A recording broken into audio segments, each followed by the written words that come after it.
Hello everyone, Wisteria here. Welcome back to my channel. We are continuing with the Fables. We are on the Swollen Fox.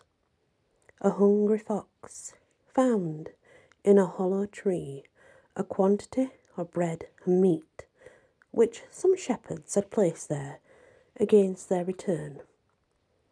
Delighted he was with his find, he slipped in through the narrow aperture and greedily devoured it all. But when he tried to get out again, he found himself so swollen after his big meal that he could not squeeze through the hole any more, and fell to whining and groaning over his misfortune.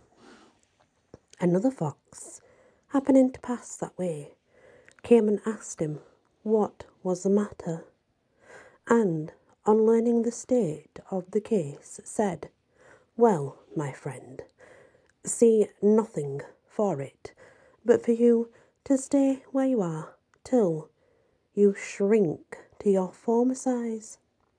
You'll get out then easily enough." The end of that one.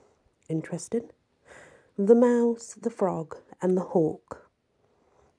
A mouse and a frog struck up a friendship. They were not well mated, for the mouse lived entirely on land, while the frog was equally at home on land or in the water. In order that they might never be separated, the frog tied himself and the mouse together by the legs with a piece of thread. As long as they kept on dry land, all went fairly well. But, coming to the edge of a pool, the frog jumped in, taking the mouse with him, and began swimming about and croaking with pleasure. The unhappy mouse, however, was soon drowned and floated about on the surface in the water, looking at the frog. There he was spied by a hawk, who pounced down on him and seized him with his talons. The frog was unable to loose the knot which bound him to the mouse, and thus was carried off along with him and eaten by the hawk, along with his poor friend Mouse.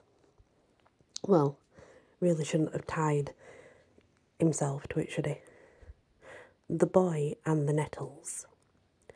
A boy was gathering berries from a hedge when his hand was stung by a nettle. Smarting with the pain, he ran to tell his mother, and said to her, between his sobs as he spoke, "I only touched it so lightly, mother, so lightly."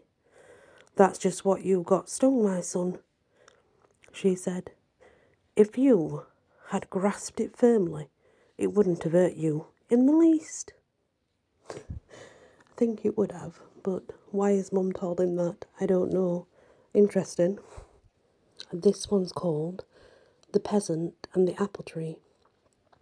A peasant had an apple tree growing in his garden, which bore no fruit, but merely served to provide a shelter from the heat for the sparrows and grasshoppers which sat and chirped in its branches.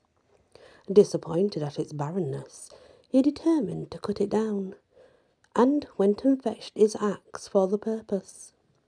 But when the sparrows and the grasshoppers saw what he was about to do, they begged him to spare the tree's life.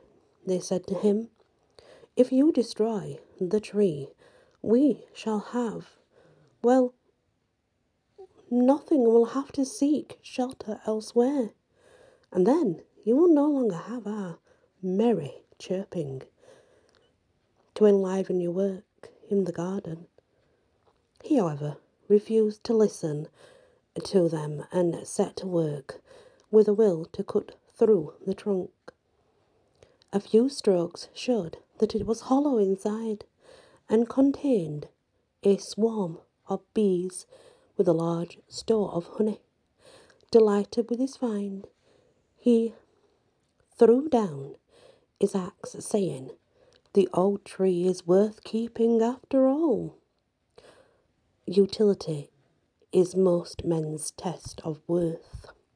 That's the lesson of that story, apparently. The Jackdaw and the Pigeons. A jackdaw, watching some pigeons in a farmyard, was filled with envy when he saw how well they were fed, and determined to disguise himself as one of them in order to secure a share of the good things they had enjoyed. He painted himself white from head to foot and joined the flock. So long as he was silent, they never suspected that he was not a pigeon like themselves. But one day he was unwise enough to start chattering, when they at once saw through his disguise and pecked him so unmercifully that he was glad to escape and join his own kind again.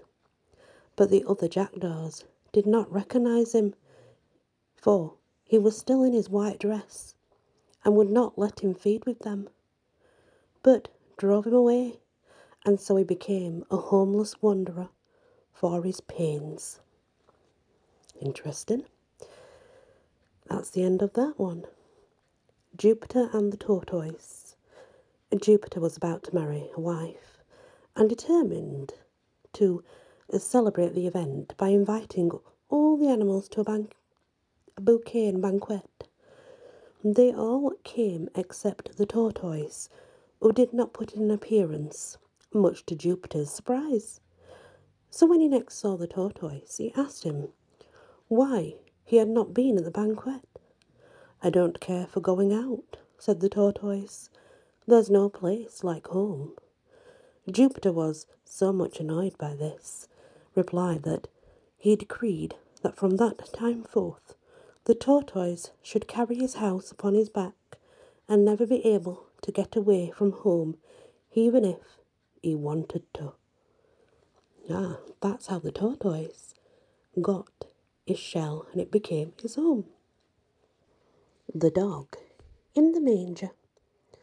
A dog was lying in a manger on the hay which had been put there for the cattle, and when they came and tried to eat, he growled and snapped at them and wouldn't let them get their food. "What a selfish beast," said one of them to his companions. "He can't eat himself, and yet he won't let those eat. Can." Not sure what that means, but that's that one. That's the fable. The Two Bags. Every man carries two bags about with him, one in front and one behind. Both are packed full of faults. The bag in front contains his neighbour's faults, the one behind his own. Hence, it is that men do not see their own faults, but never fail to see those of others. That's a really good lesson, actually, when you think about it. It's true. The Oxen and the Axle Trees. A pair of oxen were drawing a heavily loaded wagon along the highway, and as they tugged and strained at the yoke, the axle trees creaked and groaned terribly.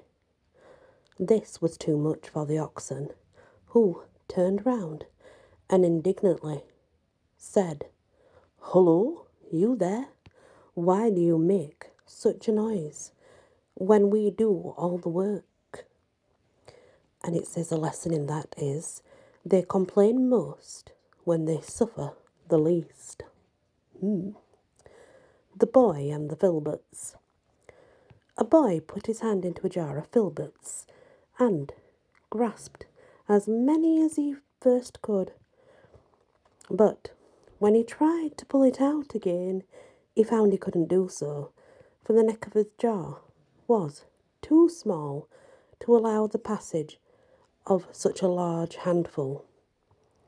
Unwilling to lose his snack, obviously, but unable to withdraw his hand, he burst into tears. A bystander who saw where the trouble lay said to him, "Come, come, come here, my boy. Don't be so greedy.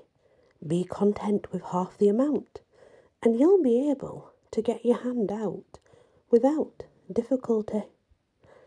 The lesson in that is, do not attempt too much at once.